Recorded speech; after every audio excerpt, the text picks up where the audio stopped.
Bismillahirrahmanirrahim. Assalamualaikum warahmatullahi wabarakatuh. Nama saya Alif Putra Permata dari kelas 10-9. Pada kesempatan hari ini saya akan menjelaskan atau mempresentasikan mind mapping saya tentang gejala sosial.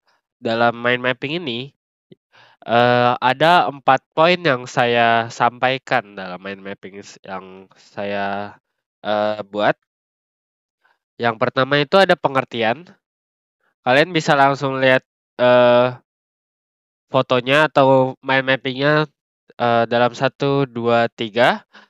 Nah, dalam mind mapping ini ada pojok kiri atas itu ada pengertian, pojok kanan atas itu ada hakikat gejala sosial, yang ketiga itu ada karakteristik gejala sosial, yang keempat itu ada bentuk, jenis, dan tingkatan gejala sosial. Ini yang paling banyak, yaitu bentuk dan tingkatannya.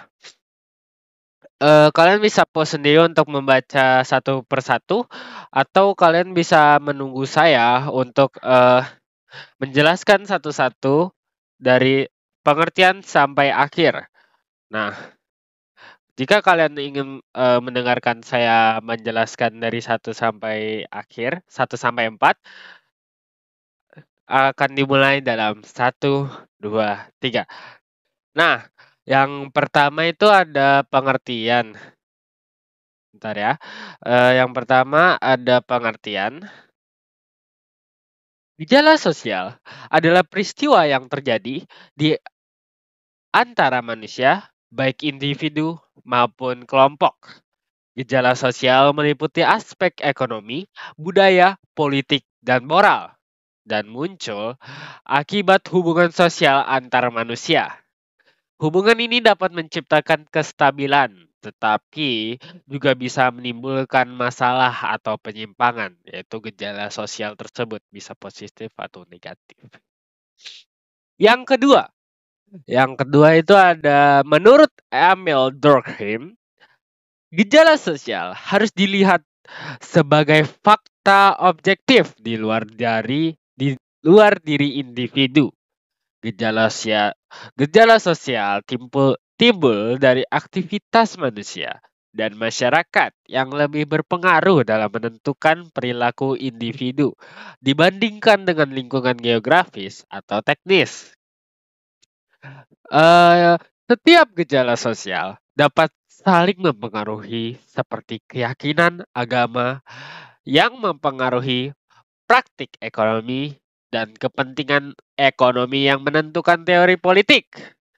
Contoh, gejala sosial meliputi kemiskinan, kejahatan, perang, kewirausahaan, dan persamaan gender. Yang ketiga itu ada karakteristik gejala sosial. Teks di dalam buku itu menjelaskan beberapa karakteristik gejala sosial, yaitu yang pertama, sangat kompleks. Yang kedua, beraneka ragam. Yang ketiga, tidak bersifat universal. Keempat, bersifat dinamis. Kelima, tidak mudah dimengerti. Keenam, kurang objektif. Yang ketujuh, bersifat kualitatif. Yang kedelapan, sulit diprediksi. Maksudnya sulit diprediksi apa? Karena manusia dan masyarakat itu adalah dalam sosial, dan gejala sosial itu gejala yang ada di masyarakat, dan masyarakat itu adalah manusia. Manusia itu adalah makhluk yang susah diprediksi karena otak mereka berbeda-beda pemikirannya, dan yang beraneka ragam, sama seperti yang tadi saya bilang. Beraneka ragam itu maksudnya ya manusia otaknya beda-beda. Jadinya beraneka ragam gejala sosial di dalam masyarakat ini. Dan yang pertama itu sangat kompleks. Kembali lagi ke otak manusia. Otak manusia itu sangat kompleks. Jadi kompleks. Ya. Tidak mudah dimengerti, balik lagi ke manusia. Ini bolak-balik ke manusia lagi, yaitu otak manusia itu berbeda semua. Pemikirannya, perilakunya, dan lain-lainnya. Jadinya gejala sosial itu eh, berbeda-beda, sangat kompleks dan susah diprediksi. Yang keempat itu ada bentuk, jenis, dan tingkatan gejala sosial. Yang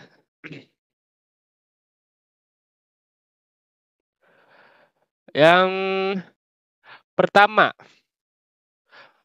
yang A maksudnya, bentuk dan jenis gejala sosial. Yang pertama, bentuk gejala sosial. Gejala sosial yang menentukan gejala sosial yang menentukan mengondisikan keberadaan gejala sosial lainnya, misalnya relasi kepemilikan menentukan akumulasi modal. Yang kedua, gejala sosial yang ditentukan menjadi kondisi reproduksi atau pengganti gejala sosial yang menentukan.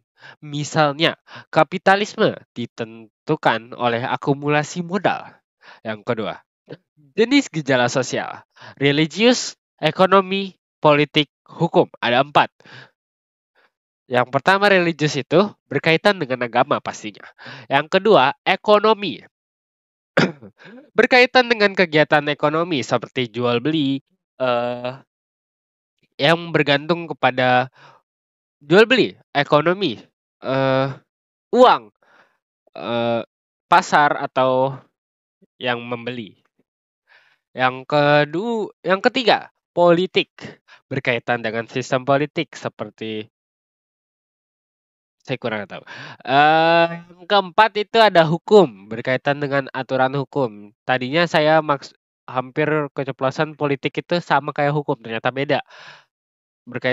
Ya pastinya beda. Yang ke yang B, tingkatan gejala sosial. Yang pertama, yang B, tingkatan gejala sosial. Ada 3. Gejala sosial mikro, yang kedua gejala sosial meso, yang ketiga gejala sosial makro. Pasti kalau dari namanya pasti tahu mikro itu kecil, makro itu besar. Tapi apa itu meso? Tapi kita jelasin dari mikro. Gejala sosial mikro meliputi individu dan kelompok sosial kecil. Kalau meso meliputi organisasi dan masyarakat menengah. Jadi tengah-tengah. Jadi mikro kecil, meso menengah, makro itu besar. Tapi bukan besar kalau di dalam sini. Jadi gejala sosial makro meliputi lembaga sosial besar seperti kota, negara, dan badan multinasional. Jadinya seluruh global itu termasuk gejala sosial makro. Pemahaman ini, semua pemahaman yang dalam poin keempat ini, itu pemahaman ini berdasarkan pemikiran Guglielmo Carsedi dan Norman Blakey. Serta jenis gejala sosial dari Pitirim A. Sorokin. Jadi, itu review singkat dari mind map yang saya buat. Jadi, terima kasih yang sudah menonton dan sudah mendengarkan dan sudah membaca. Wassalamualaikum warahmatullahi wabarakatuh.